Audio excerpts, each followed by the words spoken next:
রাষ্ট্রপতি মোহাম্মদ আব্দুল হামিদ যুগের সাথে তাল মিলিয়ে ভবিষ্যৎ প্রজন্ম তৈরি করতে বিশ্ববিদ্যালয়গুলোর প্রতি আহ্বান জানিয়েছেন।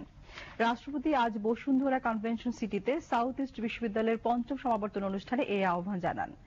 নবীন গ্র্যাজুয়েটদের অভিনন্দন জানিয়ে রাষ্ট্রপতি আশা করেন শিক্ষা, জ্ঞান, বিজ্ঞান ও প্রযুক্তিতে সমৃদ্ধ তরুণ প্রজন্ম এ দেশকে উন্নতির শীর্ষে এগিয়ে নিতে অবদান রাখবে।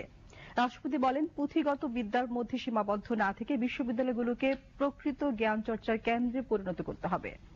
গরিব ও মেধাবী শিক্ষার্থীরা যাতে উচ্চশিক্ষা থেকে বঞ্চিত না হয় সেদিকেও খেয়াল রাখার কথা বলেন রাষ্ট্রপতি আব্দুল হামিদ। শিক্ষার উন্নয়নে সরকারের নানা পদক্ষেপ তুলে ধরে রাষ্ট্রপতি বলেন, উচ্চশিক্ষা নিয়ে কেউ যাতে প্রশ্ন তুলতে না পারে তা নিশ্চিত করতে হবে।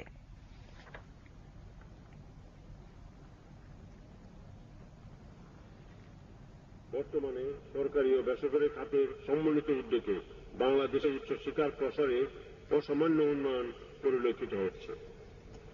আমি আশা করব যুগের সাথে তাল মিলিয়ে এবং বর্তমান বিশ্বের সার্বিক আর্থসামাজিক উন্নয়নের দিকে দৃষ্টি রেখে ভবিষ্যৎ প্রজন্মকে তৈরি করার কাজটি দেশের বিশ্ববিদ্যালয়গুলো পালন করে যাবে।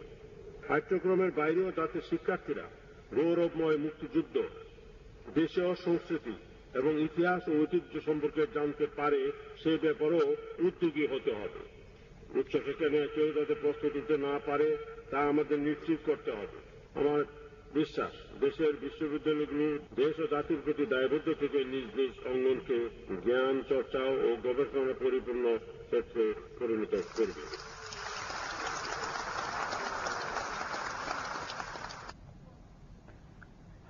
অনুষ্ঠানে শিল্পমন্ত্রী আমির হোসেন আমু, সমাবর্তন বক্তা বাংলাদেশ ব্যাংকের governor doctor Atiur Rahman, south east বিশ্ববিদ্যালয় trustee board chairman Rezaul Karim এবং উপাচার্য প্রফেসর ডক্টর আনোয়ার হোসেন বক্তব্য রাখেন।